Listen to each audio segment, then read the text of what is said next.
a chance to respond. Whenever a question is directed to a specific... Okay, for those just joining right now, this is the beginning of the debate between Kari Lake and Ruben Gallego for the U.S. Senate in Arizona, which is going to be a hotly contested race. Ruben Gallego is obviously very well known for being a no BS Democrat, whereas Kari Lake is very well known for being a full of BS Republican. So should make for a very interesting debate here. Many of the other topics as time allows. Also, no candidate has been given advance access to any of the questions. With that, let's get to the opening statements. Mr. Gallego, you have 2 minutes for your opening statement. Thank you. I'm Ruben Gallego, a husband, father, Marine combat veteran, and a proud Arizonan. I look forward to being your U.S. Senator. I was raised by a single mom on the south side of Chicago, and she raised us all on a secretary's salary. I slept on the floor so my sisters could have their own bed. And my first bedroom, and my first bed was actually my college dorm room bed. I worked every job I could find, much like many Arizonans do now, just to make sure they could help out, whether it was construction, meat packing factory, drywalling, whatever I could do, just to help a little more. I got into Harvard and also joined the Marine Corps.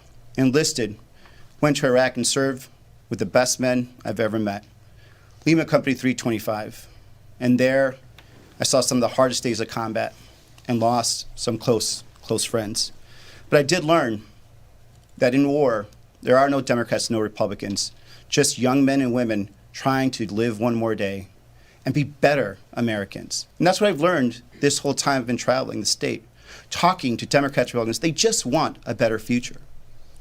By contrast, we're going to see and talk to somebody who has really failed the basic test of honesty. She has lied to Arizonans about the 2022 election. She has said that she still is the rightful governor of Arizona. She has lied about fellow Republicans to the point where they had to go get bodyguards because of all the threats that she created. We are at a crossroads, Arizona. We need to make sure that we ensure our water rights. We continue this great growth in infrastructure, and that we actually protect abortion rights. That's where we need to go. And that's the options we have in front of us. Okay, thank you. Kari Lake, you have 2 minutes, please. Arizona, it's so good to be back with you where our relationship began, right here in your home. And thank you for tuning in tonight for this important debate. It reminds me of the day I drove into town in 1994. I was 24 years old. I bought a house for $88,000, a 3-bedroom home. Arizona was affordable back then. Arizona was safe back then. And Arizona was a place everyone wanted to come to live. And now, unfortunately, we're not seeing that anymore. Arizona has become unaffordable and unsafe because of career politicians who have voted against our needs and what's important for our safety. We're going to be hearing tonight from somebody who's undergone an extreme makeover, to quote an old TV show, somebody who has voted with the most radical Democrats in Washington, D.C. to tear open our borders that were delivered to him in a safe way, with President Trump securing our border, who has torn apart our economy and who has made our children and our lives less safe. And so tonight we're going to watch as somebody tries to reinvent himself, somebody who used to be a member of the Progressive Caucus, somebody who has destroyed the very congressional district that he has served for the past 10 years, where homelessness is on the rise. It's the fastest growing homeless population, where quality of life is diminished. We want to get back to the days where Arizona was affordable and safe. And when we put America first, we can do that. We need to put our country over our party. That's what we need to do, country over party, and that's what America First is all about. Unfortunately, for the man I'm standing on the stage with tonight, he took an oath to protect us from enemies, foreign and domestic, and we've seen enemies coming across our border. We've had 20 million people pour across our border. Our border is wide open. Murderers have come in, criminals have come in, and terrorists have come in. I want to go to Washington, D.C. and help President Trump secure the border, bring back that strong Trump economy, make it so that we can have the American dream once again for our young people who feel that they don't have access to the American dream. I'm looking forward to the debate tonight, and I thank you for tuning in. Thank you. And we are going to start with the border this evening. And as this is an intricate issue, we have separated this topic into two categories: border security and immigration reform. Mr. Gallego, you were one of the earliest and most emphatic critics of a border wall. Has your perspective changed on that? How much of a role does a border wall need to play in an overall security package? You have 2 minutes. Well, I think a border wall is important to a security package, but it also has to be coupled with technology, manpower, and then laws that come behind that. So this is why it was important that that the border security compromise bill passed, because it had a lot of those elements. And I have voted for border walls in the past, and actually hundreds of miles with the border walls, because where appropriate, with the proper manpower and staffing, it does work. What doesn't work is when you put a border wall without the manpower and without the actual laws that you need to implement behind it, because then it doesn't end up being of any use and it's just costing us more money. So this is why we focus on things such as the border security bill, right? Something that was extremely important. It was a compromise between the most conservative Republicans and Democrats to make sure that we brought some effort. This is something that the Border Patrol wanted and endorsed. It would have brought thousands of Border Patrol agents, thousands of asylum judges, thousands of ICE agents, as well as the technology that we needed at our ports of entries. And this is stuff that I heard from our Border Patrol union. I heard from the mayors that I've visited down there, our county officials, and they needed this and they wanted this. This is why it was very, very sad that Kari Lake came out and was against that bill. Even after it was carved off between the foreign policy aid and just solely standing, she was still against it. Not because there was a better option, but because she needs it. She needs this to be a border problem, because that solution would have brought a lot of the problems that we have under control. And look, from day one, I've worked in a bipartisan manner when it comes to this. One of the first things that I did when I got to Congress, I worked with Congresswoman Martha McSally, a Republican from Southern Arizona, to get veterans to join Border Patrol. Even recently, I signed on to a bill, the only Democrat signed on to a bill, Representative Crenshaw of Texas, to get more federal law enforcement, make it easier for them to actually join Border Patrol, something that has been very difficult and something that the Border Patrol agents themselves told me they wanted to be able to do. Thank you. Mrs. Lake, Can I 2 respond to minutes. that really quickly? I'm going to give you the 2 minutes, a full 2 minutes Okay. here, to talk about the border wall and can it upstand and withhold without adding extra security and billions on technology. I just jotted down Ruben's exact quote. He called it the dumb, stupid border wall. He wrote an op-ed that said why we should never build Trump's wall ever.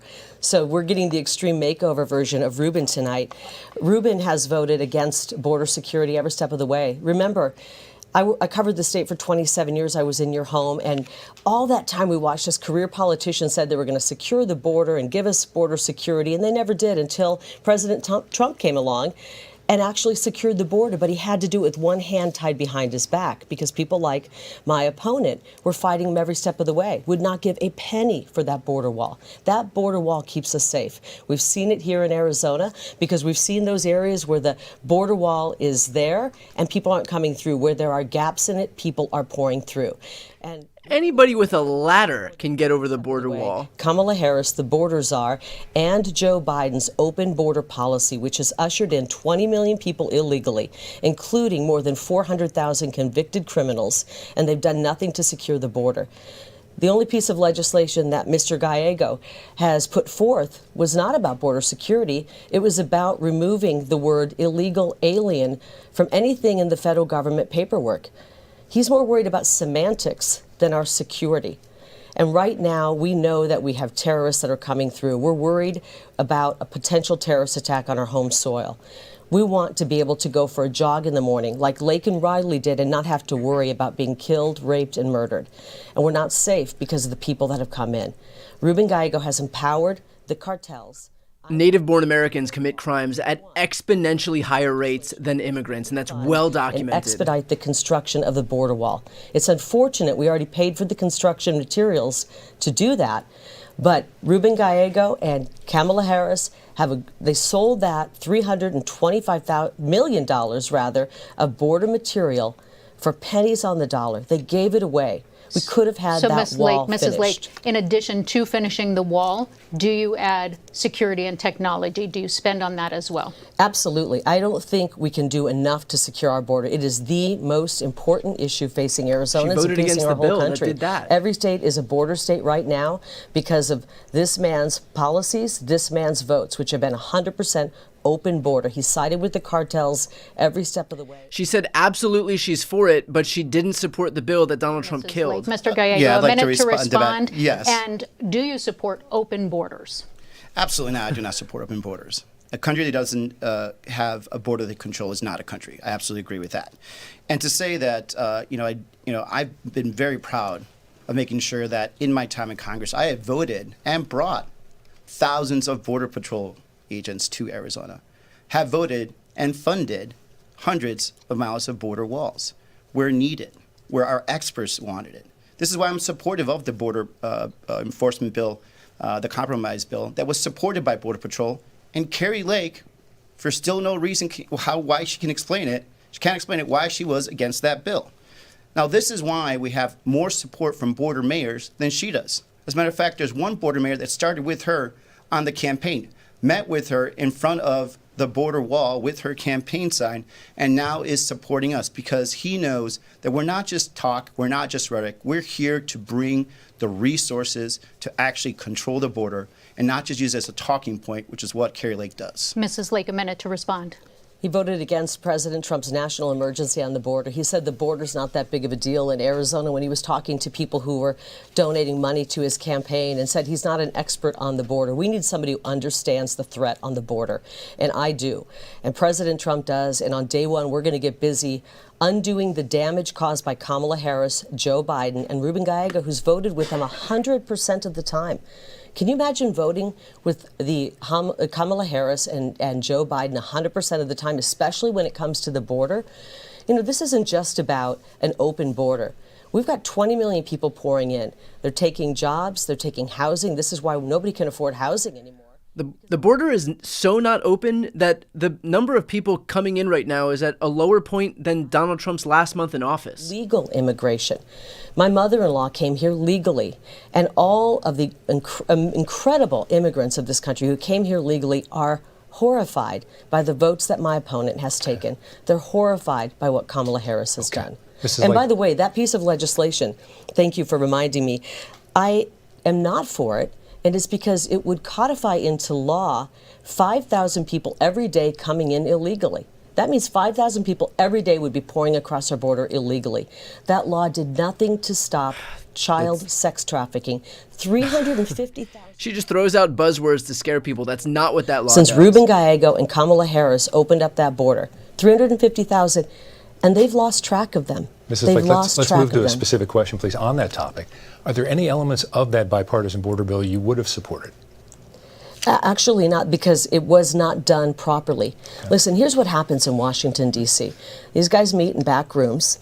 They have an idea. They say, let's put a border deal together. Let's call it the Safe Border Act, whatever they call it, because they always call it something, and it's really usually the opposite. Then they throw a bunch of other stuff in there, and they never get to it. And the problem with this piece of legislation that I had a real problem with, Steve, was that they attached it to $115 billion in foreign money, and more money, our money, Arizona's money, going overseas to kill people. And when they couldn't get this passed because there was no bipartisan support, they may have had 3 different people writing it and pushing this, but there was no bipartisan support. 3 people supporting it. The senators were not bipartisan behind it, and in the House they weren't supporting it either.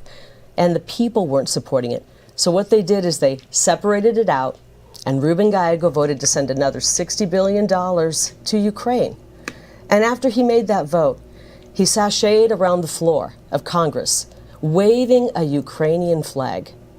I want to ask the veterans out there, can you ever imagine standing on the floor of Congress, standing anywhere, and waving the flag of another country? That is what this gentleman did. He sold us out. He sold us out to Ukraine. He spent $260 billion. He's voted for every penny of that, but he would not help President Trump build the border wall. Even when President Trump said, She's like, can you imagine him waving the flag of another country? Yeah, a country that is a democracy that is facing an onslaught by an autocratic dictator. Like, yeah, that's exactly what Democrats and patriots and American soldiers are supposed to be doing. That is why we're here, to make sure that we can preserve democracy both at home and abroad. So of course she can't wrap her head around that. To the Democrats, I want to make a deal when it comes to DACA. I want to make a deal when it comes to DACA. Let's make them citizens in exchange for helping me come up with money to build the border wall. And Ruben Gallego and the Democrats said no. They're using these DACA recipients as political pawns. I find that to be disgusting, Ruben. Why are you using them as pawns? Mr. Why Gallego, wouldn't you let make me- a deal with President Trump? Let me have you jump in about that, specifically Sure. about the Dreamers. What's your level of support? Actually, I was What's the next step? actually in the room when I was negotiating this with General Kelly, Chief of Staff of then President Trump. And we actually did agree to give the border wall for Dreamers. And then he came back and said, well, now we want to actually take and bring down more legal migration, take out green cards and everything else like that. That's actually not true. I was actually in the room, and I'm sorry, Instead of the pardon me. 650,000 Let him finish his DACA answer first, please, and then we'll- President Trump tripled it. So I who promise knows? you yourself, a Kari. rebuttal, I promise you. But But back to this is something that actually she has been avoiding. Why don't we just give Dreamers status? Kari Lake, this whole campaign has dodged what would happen with Dreamers. She talks about deportation, but she'll never answer if she going to deport the Dreamers in this country, because I don't think Dreamers should be deported. Kari Lake keeps avoiding these types of very, very hard answers. And back to, let's talk about this. The bill was actually separated. So eventually, once from pressure from politicians like Kari Lake, who again just want a border problem, won the day, and a lot of Republicans walked away from a border compromise bill that did have a lot of Republican co-sponsors. They separated it out to actually have a separate bill only on the border, and Kari Lake again voted no. This is why she doesn't have support of so many of those border mayors. That's why we actually now have 45 Republicans, former electeds and current electeds, have now crossed over and support us, because they understand we take this serious, This was gonna not just the codify campaign catch and rhetoric. release. This was going to codify You have 1 people minute, pouring please. across our border. And we That's also know, been we just fact-checked, learned not this true. week, that 400, roughly 35,000 people have poured across who we knew had criminal records. 50 or 60,000 of them were convicted rapists and murderers. This piece of legislation was a disaster. It would have codified catch and release.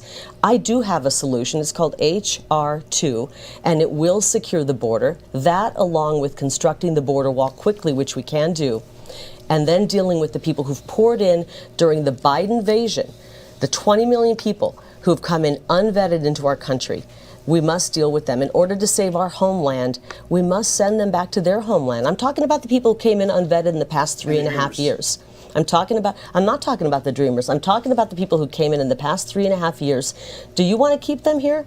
Do you want to deport any of the people who've invaded our country in the last 3.5 years, Ruben? Do you want to deport any of do you want to deport any of them? 30 seconds. Yes, actually, we should have a proper deportation proceedings. But I also think that we shouldn't deport Dreamers. Kari Lake again is All avoiding 20 it. million of them? There's not 20 million Dreamers. So let's be clear. Yeah, let's talk You about have the Dreamers. not You had a yet chance to not- make a You deal. are not made clear. You had a Would chance to make a the deal President and you Trump right used now, them President as Trump right now is saying that he's going to political deport. She says she's going to deport people. Will you deport Dreamers? Just be honest, yes or no? Dreamers are not. President Trump wanted to make a deal when it came to Dreamers. You said no. Unfortunately, the radical Democrats, like my opponent, would rather use people as political pawns. I want to secure the border, and we're going to do that. Let's And give right some now, we've watched Mrs. Lake in as just a people moment. like Lake and Riley's life have been snuffed out. We've watched as 100,000 people a year are taken from us because of fentanyl poisoning. And we he's will allowed the cartels. He's empowered them to continue to funnel fentanyl in. And Mrs. Lake, I would like to ask, through August of this fiscal year, Customs and Border Patrol reported more than 2 million people caught crossing illegally or deemed inadmissible, 500,000 pounds of drugs seized at ports of entry. What is the bigger threat to you, the flow of migrants or the flow of drugs? 1 minute. They're both terrible. It's a war against America. We have an invasion of people coming in. And I remember seeing video of 90% of the drugs coming in are brought in by Americans. border. And then we have the cartels empowered by Ruben Gallego trafficking drugs into our state. We are the funnel for fentanyl. I have met so many parents and loved ones on the campaign trail who come up to me and they wait usually till the end of an event. You can spot it. There's a sorrow that you see in their face, and they come up to me at the end of an event and they say, I lost my son. He was 16 years old. He took a half of what he thought was a Xanax pill, and he's not with us. A 20-year-old daughter, a young mother, We are She losing does the same Donald Trump strategy where she finds some of like the spookiest buzzwords, the most horrific thing that she can cook up. She's like, she's like, I was talking to a mother whose son was beheaded, and she was holding the son's head, and she brought the head up to me at a rally and said, this is what happens when migrants cross the border. It's the same exact technique as Trump. You got emotional talking about that, a close relative of yours. And for you to continue to vote to empower cartels to bring in fentanyl, which is a weapon of mass destruction, into our country, you talked about the sorrow. Mr. Gallego, 1 minute. He Go talked ahead and about the respond. sorrow he felt from having a family member who trafficked drugs and how hard it was for him. And what you're doing to families right now, Ruben, is you're making that be their reality. You're making it so moms and dads out there are losing people because of drugs. Your Mr. votes Gallego. on the border have empowered the cartels. You know, I've taken this so seriously that, you know, I was actually in support of a bill that would have brought more technology to the border, that would have actually checked all the scanners. And by the way, that was in the bill that Kari Lake also, again, stood up and said, do not pass it. Not because it wasn't a good solution, because it would have brought a political solution to an end that she needs. She needs this talking point. You know, I take this so seriously that as a member of the Armed Services Committee for the last 10 years, I actually introduced a bill into it called The Buck Stops Here, which helps us track down the sources of money that goes to fentanyl all the way from China to Mexico into the United States. So I do take this seriously. And again, this is why I have more support from elected officials and leaders in this country and in this state than she does. Border mayors that used to campaign with her are now campaigning with me because they don't think that she's serious about this. As a matter of fact, we have 45 Republicans, again, that aren't campaigning with her. And what it seems like, Donald Trump doesn't want to campaign with her anymore either. He's not allowing her pictures on any of his billboards. So this is what we're seeing right now, a candidate that could only talk but doesn't actually produce results. Well, Mr. Gallego, one of the impacts that we see that's really being felt by border towns that we heard from in the questions that were submitted by voters is that the hospitals in border towns are spending on medical care for migrants. Food banks have been impacted and continue to be stretched. That's right. And so now locals worry that there aren't enough resources left for them. So how do you rectify or regulate the financial impact for those communities, especially when we're looking at both for-profit and nonprofit organizations? 2 minutes. It's a great question, actually. I've been working for, the last 2 years, especially to make sure that we bring money to our border communities.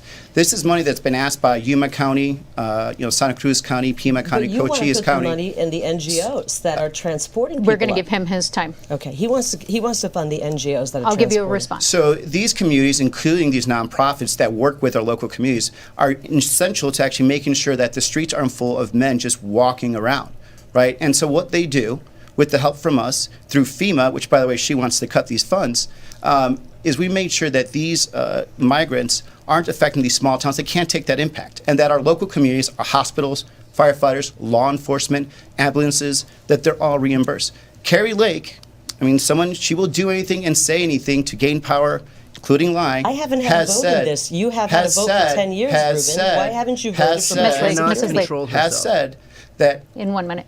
that we Why took haven't you money voted for from border FEMA, security, Ruben? that we took money from FEMA for a hurricane, when in fact we appropriated money specifically for those border communities because they were asked for by these mayors. And now she says we should cut that. She says we should cut that.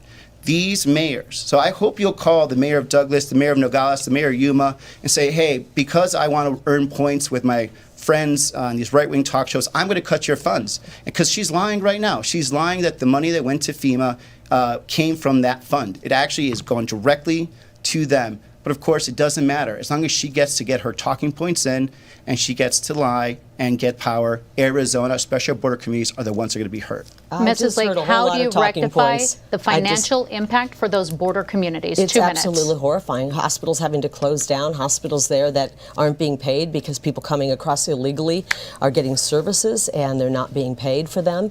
And Ruben's idea is to actually funnel billions of dollars into the NGOs that are actually taking part in transporting people further into our country, not just here in Arizona. Go to the airport. Take a red eye out of Phoenix Sky Harbor. It looks like a migrant encampment because so many people are moving from Phoenix Sky Harbor to all points, all 50 states. And Ruben Gallego has funded that. That's what he wants to do. The real answer, the real solution, Arizona, is not to have to pour billions into all of this, is to shut down the border, Build the border wall that he calls a dumb, stupid border wall. Build the border wall, and then, Ruben, we don't have to pour billions of dollars into the NGOs. The real solution to help these border communities so that they aren't taking a financial hit is to finally put the border wall up and get serious about border security. But Mr. Gallego would rather pour $260 billion of your hard-earned tax dollars into Ukraine to fight for their borders, not our borders.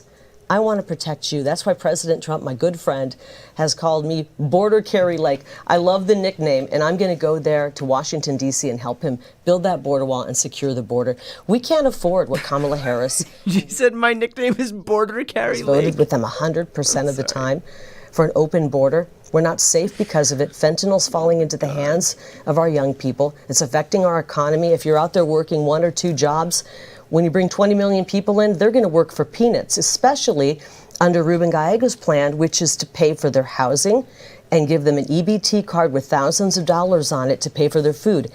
They don't have the monthly expenses to live, and so they can work for a reduced wage. It brings your wages down, and it makes all of our families have to struggle even more. And ask the police about it. Okay. They're struggling because more crime.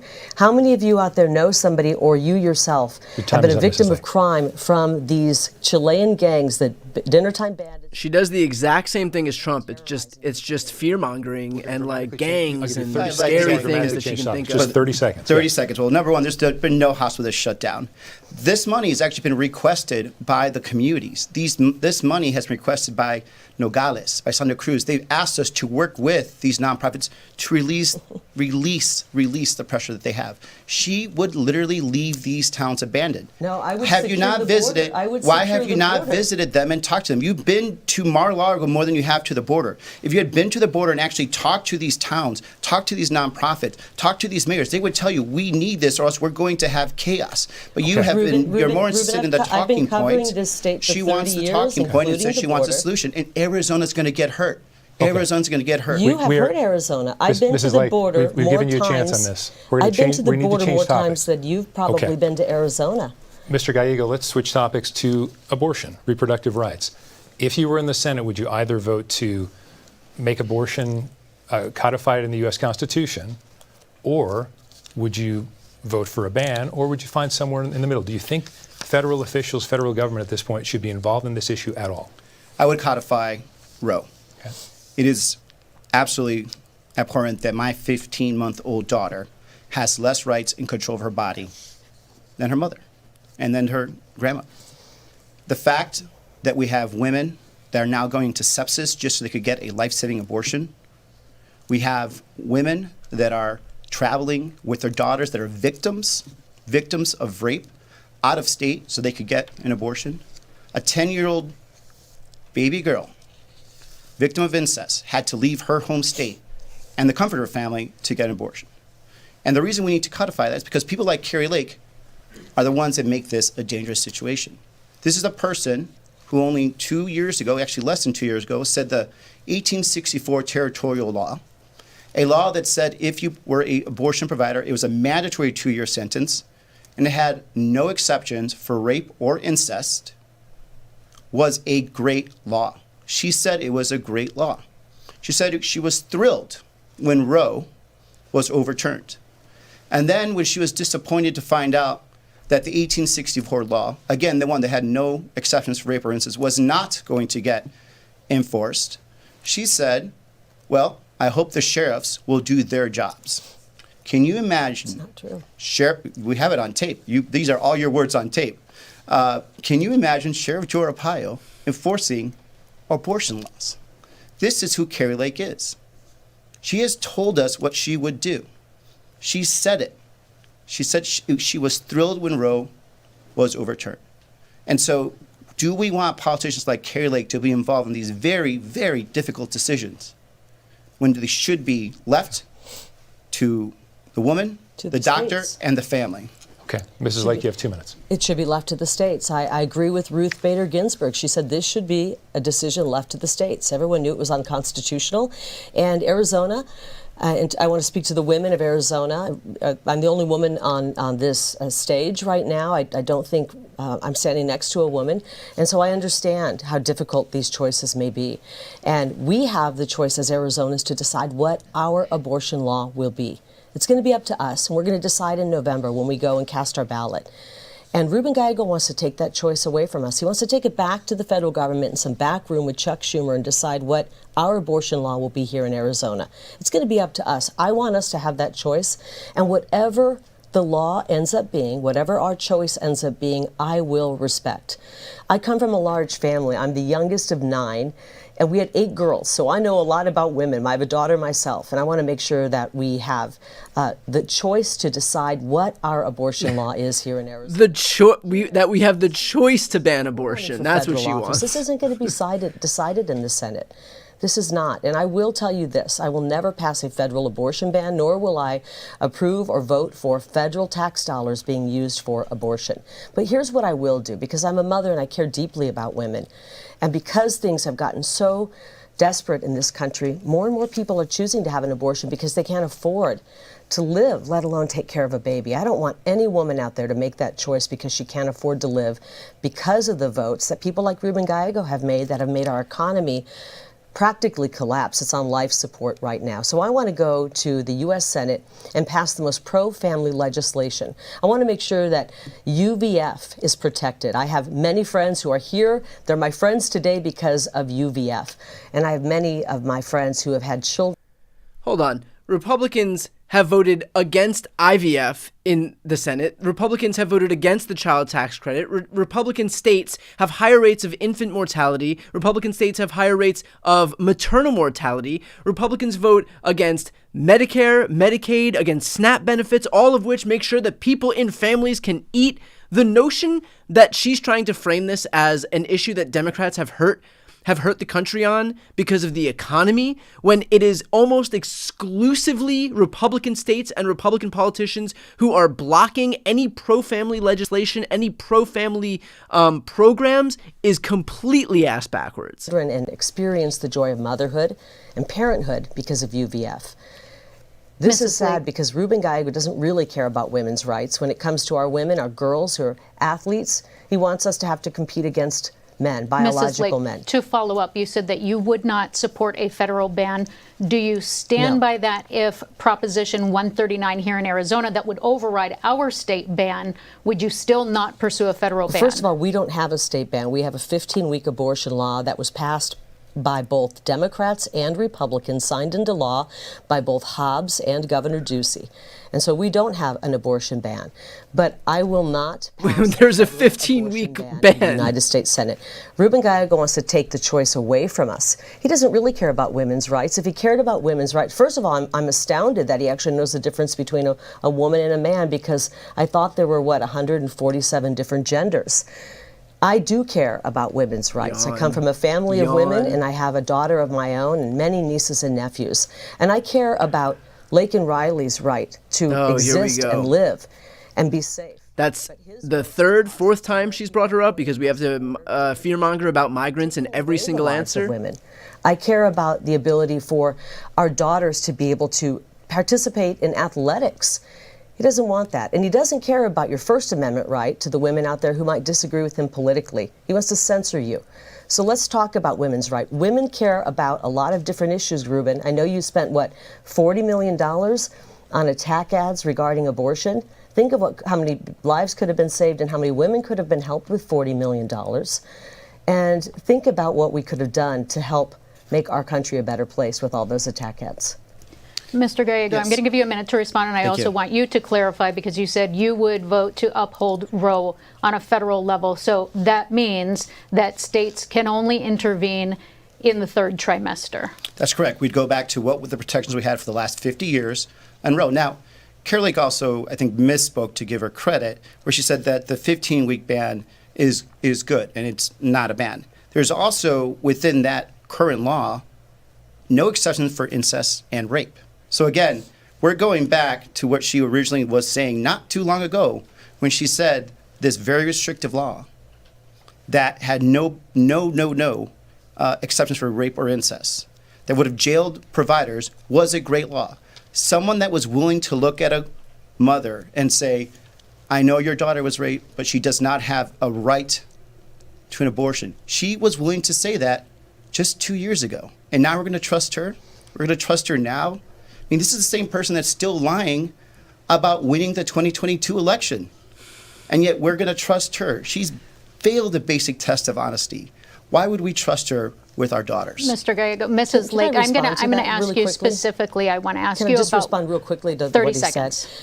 He acts like he cares about us. I want to speak to the women out there, but when you look at his character and his background, he has been harassing women and being disparaging toward women from the very beginning. When he worked at City Hall, he had a complaint about a hostile work environment and being hostile toward women. He went over to the legislature, he had a sexual harassment filed against him in the legislature. People go crying out of his office. This is a man who is putting on his Extreme Makeover Act, and what you see behind the scenes is not somebody who cares about Mrs. women. Lake, we want to get some specifics for voters Sure. because you did mention that you have a plan to support those catch services. So things like state foster and adoptive services, mental health services for women in postpartum care. What is your plan to support those services? I'm so 1 glad minute, you please. mentioned that because that gets mentioned so infrequently in this discussion. You talked about we've talked about abortion, but we haven't talked about adoption. And there's so many families out there who would love to adopt a child. I just saw a statistic and it broke my heart. It said that 60% of women who have an abortion would have chosen not to have one if they knew there was financial help out there or emotional help. And so if we are just offering a little bit of help to women, they will choose to have that baby. And so I want to make sure that those choices are out there. And a lot of these you mentioned are state programs, so that would be done at the state level. But anything we can do in the federal government to assist in that, we need bigger families. We need families out there. Our birth rate is dropping to a precipitous level, actually dangerous. And we can't just import new populations. We want to have families growing. And so I want to make sure we've got child tax credit, we have support. You know, I just believe deeply in how beautiful and wonderful families are, coming from a big family myself. Thank you. We didn't have much, but we had love, and a big family is a really special thing. So I want to make sure that women have Lake. that And ability. Mr. Gallego, 1 minute. Would you try to work in something on a federal level to provide better services for families who are trying to afford their children, and if any of the stricter state abortion bans are upheld? Well, certainly we 1 should minute. make sure we continue with some of the great work we did with the child tax credit. That brought childhood poverty down by 60%, which, by the way, Kari Lake was against when the bill was on the floor. We should also move into child care. Right now, child care is more expensive than sending your kid to ASU. So these are the things that we should be doing as often as we can to make sure that we're making, every day a little better. I'd like to also just to point out that there was just a lot of personal hits that were just thrown there, and we won't go through every lie, but I would actually be interested in doing that because you- I'm curious why you have an intern fired. the current Why did state you have an representative intern fired? The state representative actually complained about being harassed. that she is talking about actually sent her an email asking her to stop because what she claims happened did not happen. We're actually friends, and she's supporting us. She's supporting this campaign. Number two, this is a trend you're going to see with Kari Lake. Whenever she doesn't have an answer, she just goes for a personal attack because she has no good answer on abortion. She will ban abortions. She was willing to tell a mom that your daughter cannot have an abortion even if she was raped just 2 years ago. We're going to move on. We're going to move on to the economy because both of you have a lot of things to say about that. Mrs. Lake, I want to ask you a very specific question. And I want to get some ideas from you because there are a lot of people who are in the state of Arizona who, regardless of the stock market going up or unemployment being low, they're wondering, they're struggling right now. They have to work two jobs. They're not sure what to do. But what does a living wage look like to you? And how, as a senator, would you help people in Arizona get to a point where they could afford housing? They don't feel like they're up against the wall every month. I'm so glad you're asking these questions because this is the #1 issue for Arizonans. There's so many big problems right now, but people are struggling. I was talking to a woman in the West Valley, and she'll remember the conversation we had. She talked about how she volunteers, and she's volunteered for decades at the food bank, even giving food, volunteering her time. And she said, for the first time in my life, I've had to go to that food bank and ask for help because I don't have enough money to get through the end of the week. And so we have to do something. And it starts with bringing down the cost of everything. The cost of everything. We have been affected most, especially in Ruben Gallego's district, with inflation. Housing prices are on the rise. They've gone up 35%. I talked about when I first moved here and bought a house, a 3-bedroom house for $88,000. It's not affordable. And it goes right back to the American Rescue Act, the American Rescue Plan, which was anything but a rescue. It actually sent us spiraling and put our economy on life support. It led us to the strongest economy in the world, the American Rescue Plan. The Democrats do not sign this piece of legislation into law, or it will send inflation skyrocketing up. That's exactly what they did. They did not heed the warning. They signed it into law, and that's why the price of everything has gone up. The price of eggs up over. The world is contending with global inflation. U.S. inflation is down to the 2% range, and we are one of the only countries that didn't enter a recession because of the American Rescue Plan. In rent payments every single month, and that's Tucson, Mesa, and Phoenix. So one of the things I want to do is secure the border. When you have 20 million people and we're competing for goods and services with people, it's a basic supply and demand. But we also have to work to bring down the cost of everything, and we have to make sure that we're not printing money and bringing inflation up. There's only one entity that can create inflation. That is the government. They have pushed for more spending, more spending, more spending, and that means more printing of money. And that's why your dollar is only worth 75 cents today. It was worth $1 under President Trump. It's only 75 cents under Kamala Harris. 1 minute to respond. How do you make living more affordable for your constituents? Well, first of all, the minimum wage should be $15 and it should be pegged to inflation, so it actually keeps moving up. Number two, you fight inflation by actually looking at how you can bring down costs. Number one, we have a big opportunity right now. We need to stop the merger of the grocery stores in Arizona. By allowing Kroger and Albertsons to merge, they're going to have 70% of all grocery store controlling customers. That'll raise prices.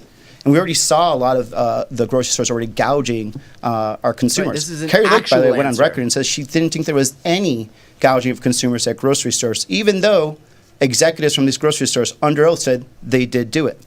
But we also need to continue doing some of the things that we have done. We've passed legislation that mandates that our government negotiates the prices of prescription drugs. We've capped insulin at $35. Next year's seniors, they're going to have their prescription drugs capped at a total of $2,000. That's the kind of stuff we're going to do.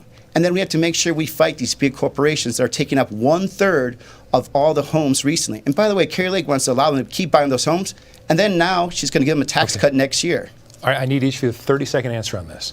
Trump tax cuts, would you vote to extend them? Yes, I would. And by the way, you're about to see the extreme makeover version of Ruben. He's going to say he's now for the Trump tax cuts when he's been against them. We're not only going to extend the Trump tax cuts, we're going to make sure that we're not making anybody who's a senior citizen on Social Security pay taxes on their Social Security check. No more taxes on tips and no more taxes on overtime. We got to stop printing money like it's going out of style. That's what Ruben Gallego, Kamala Harris, and the Democrats have done. And we're going to start cutting back on the wasteful spending in the government. It's outrageous what they want to spend money. Wasteful spending. The deficit is lower under Joe Biden than it was under Donald Trump. Donald Trump added $8 trillion to the debt. On. For example, I gave you 30 seconds. I apologize. 30 seconds on tax policy, Mr. Gallego. 30 seconds. We need to keep the middle class portion of the tax cuts. The tax cuts to the corporations that made billions of dollars off price gouging, those need to go up. She actually wants to give them a bigger tax cut than they already have. That's ridiculous. Arizona we need to negotiate. We need to also make sure, we also need to bring in a child tax credit as part of that Trump tax cut.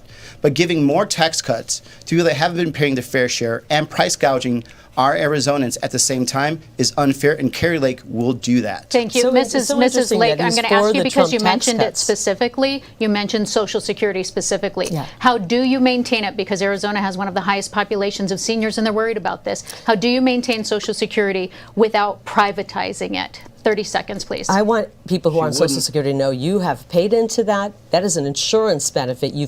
She would fall over herself to sign Donald Trump's budget, all of which called for cutting Social Security, Medicare, Medicaid every single year. Paid into, and we are not touching that. Ruben Gallego, Kamala Harris, and the Democrats will decimate it. They want to make it so you can't, the age that you have to be to qualify to get your Social Security, they want to raise that, and they also want to take Medicare. He promised he wouldn't touch Medicare. They wouldn't raise or ruin Medicare and touch it, and they have. He wants Medicare. That's not true. She's literally regurgitating a Trump plan to raise the age to qualify for Social Security, Medicare, Medicaid. That is not what Democrats advocate for. What Democrats advocate for is lifting the cap on income that would pay towards Social Security, Medicare, and Medicaid. She was literally she's criticizing Republicans' own position on this issue. For all, which really means Medicaid for all, and that will be a disaster for Arizona families. I have to mention that prescription drug prices. He touts that he brought that down. His vote in the Inflation Reduction Act actually caused medications to go up for people on Part D. Thank you. 57% increase in price. Thank you. Because of Mr. his Gallego, vote. I'm going to give you 1 minute to respond to that.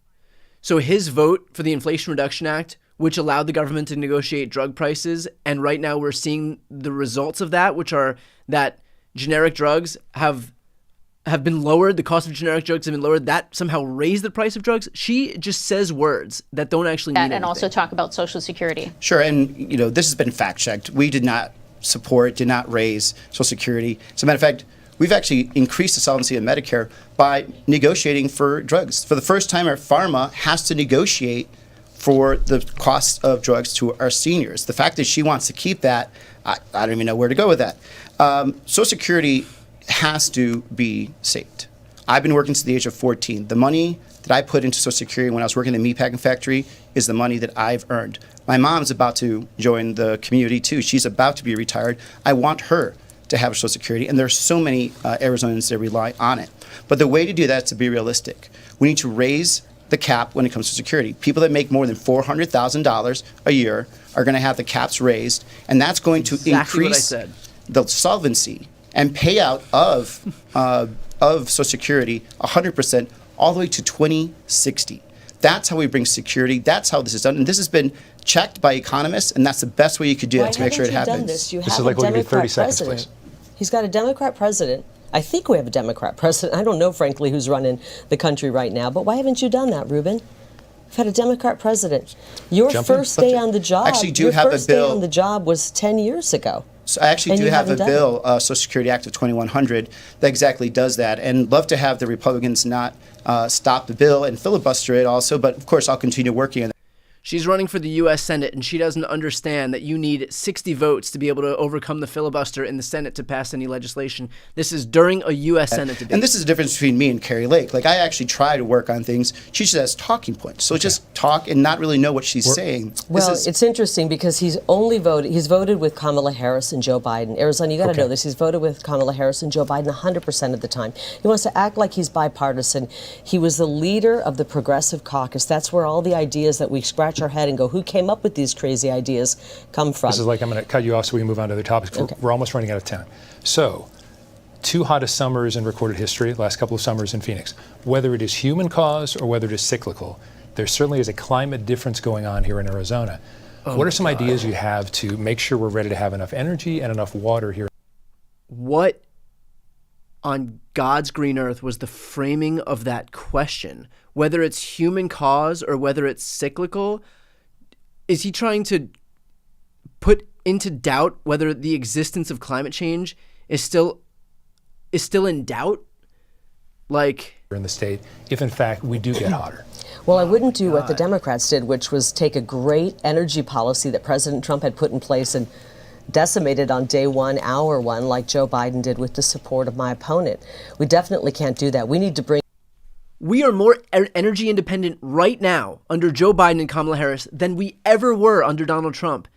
We're producing more oil right now under Joe Biden. I don't even agree with that, but we're producing more oil under Joe Biden than we ever did under Donald Trump. So the notion that we're less energy independent right now or is such a wholesale denial of reality. Back and start building the Keystone XL pipeline and continue, as President Trump says, to drill, baby, drill. I want to look at all sources of energy. We absolutely need plentiful energy that's inexpensive and reliable. We want reliable energy. The price of electricity has gone up some 30%. I was reading an article the other day of a woman who's a retiree who has to keep her house at 83. She keeps the windows and shades closed because she just can't afford to cool her house. We need to bring the price of energy down. And unfortunately, with the Isn't it interesting that every time Gallego gives a policy proposal, she follows up with some anecdotal story about some elusive person who she met on the campaign trail who perfectly proves whatever point she's trying to make? On foreign energy. Foreign energy with Middle East and Venezuela, they don't want us to have our own energy. We've got to look at all sources of energy. I want to look at everything. Everything should be on the table to use that's, like I said, cheap and reliable. Mr. Gallego, we'll give you 2 minutes to respond to that. Environment plus energy. Well, look, we have to first accept that climate change is happening. And so we prepare by that by actually having a very resilient grid. We need to bring in more baseload energy, and that's going to have to be nuclear. That's the quickest thing we could do to make sure that we could continue the growth that we have in Arizona with the manufacturing and residential to make sure that we can meet that. Number two, she didn't bring up water. This is Arizona. She should have brought up water. But we need to make sure that we're making water investments to deal with the drought that is caused by climate change. So that means we need to make sure that we have more water reclamation projects. We're going to have more transference projects. We're going to have to cover our canals to stop evaporation. In the 2026 negotiations that are coming up, we're probably going to have to cut about 760 acre-feet of water, which is going to be very dangerous to some of our farmers who are going to be shut off from that. So these are the real things that she should be doing. But she's in denial about climate change. Well, but we should not be surprised by that. She's still in denial about the 2022 election. And now I give you 1 minute. You have 1 minute. Will you finally tell the people of Arizona, did you win or lose that election? Can I talk about water really quickly? Because I'm going to give you 30 seconds to respond, and please talk about water. Are 30 we going to seconds, also talk please. about water separately? We're running out of time, so okay, 30 seconds. Let's talk about water. He's had 10 years in Congress. He's done nothing. I've lived here for 30 years, and I've watched as politicians continue to say we have a water crisis. We are in the West, and we need to look at long-term solutions. I'm not talking about fighting over a drop of water.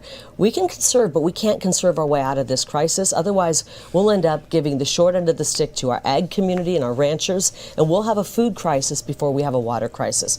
I want to go to Washington, D.C. and work on true solutions, piping in fresh water, desalination, but finally, for once and for all, bringing in new sources of water to the West. The West is growing. We don't want to be scrounging over water. We want to have plentiful water sources, and I'm going to do it. I'm sick of watching politicians like Ruben do nothing. Mrs. Lake, before we run out of time, and we do want to get to this last topic as well, as Mr. Gallego has brought up, you have both made your stance on previous elections clear, but we want to know, public perception is, at least in Arizona, that something seems to go wrong every time. So what specifically can be supported in the Senate to restore faith and confidence regardless of who wins or loses in elections? You know, we've had problems across the country since 2000. One year the Democrats are mad, the next year the Republicans are. We've got problems with our elections. And there's no doubt about it. The people of Arizona have been burned. They're tired of hearing about hiccups and loopholes and problems that happen on election day. We just want to make sure that our legal vote counts. My opponent wants illegal votes to count. He actually voted twice to have illegals vote. He voted against the SAVE Act, which would prevent illegals from voting. I want every legal vote to count. I don't care if you are the most liberal Democrat or the most conservative Republican, or where most of Arizona is, somewhere in between. I want every legal vote to count. My solution would be, let's get back to something closer to what we used to have: election day, paper ballots, and we know the results. She wants to count how many people cast ballots in the 2020 election. She wants to do hand counts of 160 million ballots, and that's her solution to actually making sure that there's no fraud in the election? Hand counting 160 million ballots? On the night of the election. But we definitely can't have people pouring across our country illegally voting. Not only does he want to let them vote, he wants to give them all asylum. And we've got to stop this nonsense at the border. There are no undocumented immigrants who vote in federal elections. It's illegal. It doesn't happen. She can't point to a single instance of it because it doesn't exist. Our country. 1 minute to respond. This is Kari Lake. Whenever she doesn't have an answer, she goes to the border or to a personal hit. Number one, this has already been fact-checked. I'm not for illegals voting. Number two, this is a person that has shown no leadership and has been quite the opposite. She has caused harm to Arizona. She's caused harm and has made a laughing stock, and that's dangerous. She has 14 lawsuits. She's currently suing to be reinstated as governor. She has caused Stephen Richer, Republican, a good Republican, to have to go get private security because of all her threats that she caused upon him. to the point where he sued for defamation, and she admitted that she lied about him. Now she's just waiting for the judge to say how much she's going to have to pay him. And Bill Gates, another Republican, and Clint Hickman. So this is what we're talking about. She just also said that she wants to get rid of vote by mail.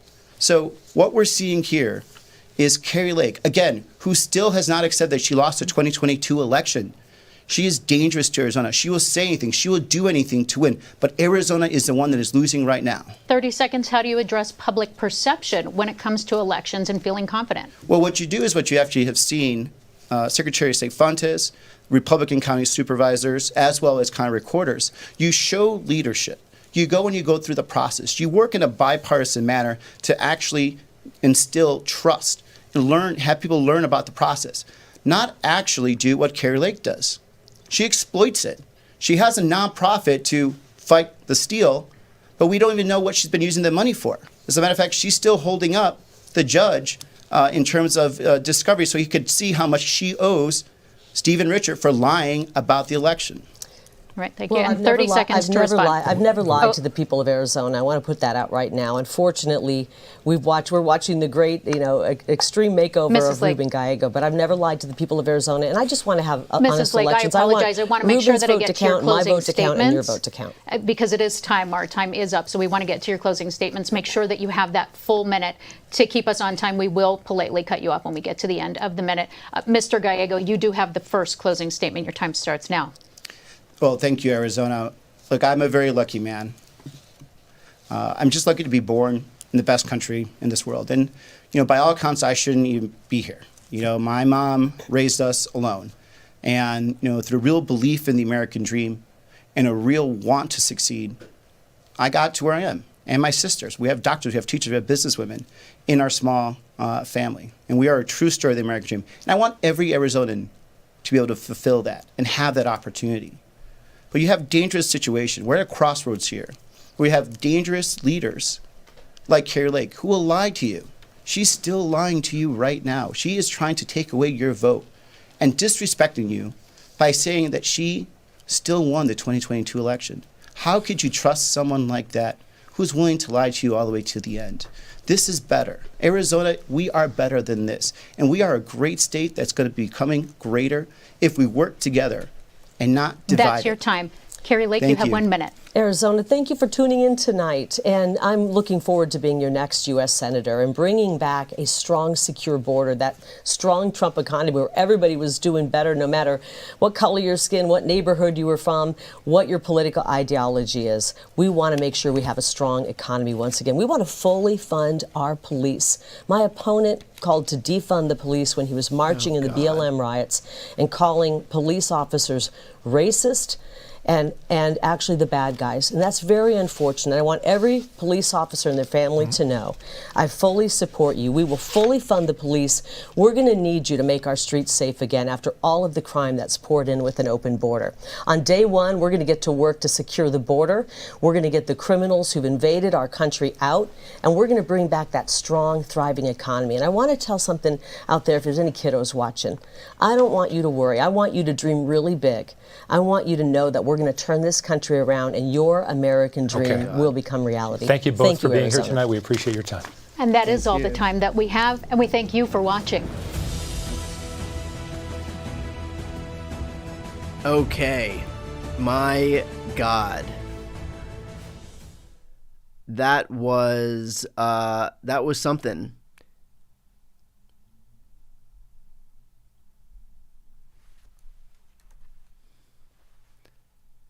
So let's go through a few things that she said that I think absolutely deserve some type of fact check. Obviously did fact checking during the debate, but I think it's worth it to go through a few things that she said. First of all, she's leaning on this idea that we have to return to the strong Trump economy. There is this sense of revisionist history among these Republicans where they are just trying to wish cast this idea that Trump left office with a strong economy, to manifest into reality by virtue of repetition, the idea that Donald Trump ushered in prosperity when he was president. Trump left office with a net loss of 3 million jobs, including a loss of 150,000 manufacturing jobs. All the while, we were told that he was going to bring manufacturing back to the United States. He had the worst record on manufacturing, left office with a 6.5% unemployment rate, and left office with a 3.5% contraction of the U.S. economy. Right now, we've got the addition of 16 million jobs. We've got the lowest unemployment rate in 50 years at around 4%. We have the strongest economy in the world and a record high stock market, including the S&P 500 hitting, I think it's 45th record of the year just today. So if you want a strong economy, do not look at Donald Trump. Also, don't look at any Republican in the last 30 years, because in my entire lifetime, we have never had a Republican administration that's created more jobs than a Democratic administration, never had a Republican administration that's had a stronger economy than a Democratic administration, never had a Republican administration that's had a lower unemployment rate than a Democratic administration. So if you can point me to the metric where Republicans perform better than Democrats, I'm all ears. I'd love to hear it, because again, in my entire lifetime, I have never seen a Republican administration perform better on the economy than a Democratic administration. But still, this myth persists because people like Kari Lake are just trying to manifest it into reality by just repeating it. There was not a strong economy when Donald Trump left office. There was a strong economy that he inherited from Barack Obama, that he killed, and that Joe Biden took from him and got us out of the bowels of a recession and led us to now the economy that we have, which is the strongest economy in the world. And yes, there was high inflation. It was a global phenomenon. Every country in the world was dealing with high inflation, some with inflation rates above 100%. The inflation rate in the U.S. right now is at its target 2% range. And this notion that the American Rescue Plan is responsible for hurting the economy, when the American Rescue Plan is what led us out of COVID with the strongest economy in the world and no recession, is completely ass backwards. Kari Lake also, I think it's worth noting that, again, as Ruben Gallego said, she currently thinks that she is the governor of Arizona. So I guess I'm just confused as to how she's going to go about serving as both a U.S. senator and the governor of a state at the same time. Maybe she'll need to renounce her position as governor to join the U.S. Senate. I'm not sure.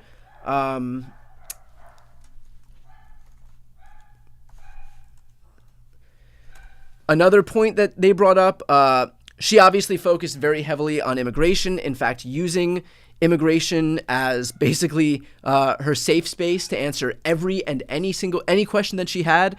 Always went back to immigration, always been back to the idea that immigrants are coming in and causing all of this harm and hurting people, selling drugs to your kids, raping your wives, whatever it is. We've heard this story before over and over. If you've listened to 5 minutes of Donald Trump, you have heard the stories that Kari Lake spews over and over again. It is worth noting, and this is well documented, that immigrants commit crimes at lower rates than native-born Americans. And in fact, of the drugs that are coming into this country, guess what percentage of them are brought in not by immigrants, but by Americans? It is 90%. So again, all of this fear-mongering about brown people, when in reality, if she's actually worried about crime, if she's actually worried about drug trafficking, why doesn't she take on people who look like her, who are committing these crimes at exponentially higher rates? If she was actually worried about this stuff, then she wouldn't care only about talking about when immigrants do it. Or is murder okay when when a white person commits it? Is murder is any other criminal activity okay when a white person does it? Is selling drugs okay when a white person does it? Is trafficking drugs okay when a white person does it? If she's actually worried about the issues that she claims to be so angry about, then she wouldn't just focus on the small percentage of them when they're committed or perpetuated by immigrants. So overall, and by the way, there was that one question where, I mean, these moderators, here's what I don't get. This bending over backwards to do the both sidesism to the point where they can't even bring them, or the male moderator couldn't even bring himself to say that the record temperatures that we're seeing right now, whether it's he was like, whether it's man-made or cyclical. Like, what? We are right now contending with 1,000-year storms multiple times a year. We are right now contending with record droughts that we've never seen before. We are right now seeing record heat day after day after day. The last 10, the hottest 10 years on record are the last 10 years. And in Arizona, I'm sure that's pronounced to a degree that I can't even fathom where I am in California. So this notion that we have to bend over backwards to accept both sides' framing. And if one side says that climate change is clearly happening, all you have to do is look at the data, all you have to do is listen to the scientists, all you have to do is look at the numbers, all you have to do is look at the fact that, again, in the last 10 years, the hottest last 10 years on record have been the hottest years ever in history. But because these lunatics on the right say that climate change isn't real, well, now our framing has to include both of those people, because God forbid we take a stand. God forbid we're not neutral. And so somebody here says 2 + 2 = 4. Somebody here says 2 + 2 = 9,601. And we have to just pretend that we don't know, even though ostensibly the job of a journalist is to be able to acknowledge reality when it's confronted with us, right? But still they won't do it because, God forbid, you seem like the liberal media. You don't want to say something that's going to make you seem liberal. And so now we have to sit here and watch journalists pretend that they don't know whether climate change is real, because we wouldn't want Kari Lake to call us the liberal media, the same lady who thinks she's currently the sitting governor of the state of Arizona. So it is just nonsense. So look, luckily, the vast majority of voters in Arizona agree with me. And I think if we look at the polling from the state of Arizona in the U.S. Senate, Ruben Gallego is up. Let's see what he's up right now. So Ruben Gallego is up. Let's see if we can get to some Senate polling in Arizona. Ruben Gallego is up, I believe, 8 points. Yes.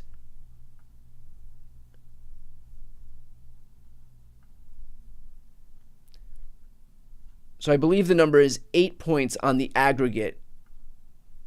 Yes, okay, Ruben Gallego, this is the aggregate on 538. Ruben Gallego is at 50%, Kari Lake is at 42%. So the vast majority of Arizonans agree with me as of this point right now. So I think that's at least some small consolation that even the voters in Arizona, and this is by no means some liberal bastion, but even the voters of Arizona recognize in poll after poll after poll that Kari Lake is absolutely full of shit, that she is a mini-me, a carbon copy of Donald Trump, and pretty much just espouses the same lies that he does, reverts back to xenophobia at every turn. I mean, God knows how many times she reverted back to this idea of immigration, no matter what the topic was at this very debate. So we will leave it there. One more note. Actually, two more notes. The first is, if you want to support my channel and these live streams, I don't do sponsorships on this channel. I don't do paid ads or anything like that. I will never put my content behind a paywall. If you're not yet subscribed and you want to support my work and see more live streams like this one, please make sure to subscribe. Doesn't cost you anything to do so, but just hit the subscribe button right here on this screen. The second thing is that for voters who are watching right now, if you live in a state where there is early voting or mail voting, get your ballots in right away. There's a few reasons for that. The number one reason is that campaigns know whether or not you've cast your ballot. They don't know who you voted for, but they know whether you have voted. And so if you cast your ballot now, that means they don't have to spend money focusing on you. They can spend their limited resources, their personnel, their energy focusing on people who may actually be undecided, who may actually be deciding whether or not to even show up in this election. So get your ballots in early, get yourself off these lists. This way you won't get calls, you won't get texts, you can be done with all of that. The campaigns can be done with you, and they can focus their energy, their resources, their time, their people on just getting out those undecided voters. So you think of it as a contribution to the campaign, because otherwise they are going to spend their money focusing on you to try to get you out to vote. So do your part here. If you have the opportunity to go vote early, get it done. Go tonight. Go tomorrow. Get it done. Get your ballot in. Make sure that the campaign can focus its energy on people who actually need that energy focused onto them. And also, don't leave things up to chance. Like, we never know what's going to happen with the Postal Service, with these drop boxes. Just get it in right now. Don't leave it up to chance. Don't be one of those people who gets caught up in some lawsuit where Republicans try to say that ballots that came after Election Day shouldn't count. They will litigate this thing to the ends of the earth. Do not give them the satisfaction of knowing that they have the opportunity to disenfranchise you. So get your ballots in right away. That is the best way to support all of the campaigns that you want to see win. This way it'll free up resources so they can focus on the people who actually matter here. So that is my PSA for the evening. Thank you all for watching this take showers, clean yourself of the lunacy that we just sat through. And I do appreciate you taking the time tonight. All right. Thanks, everybody.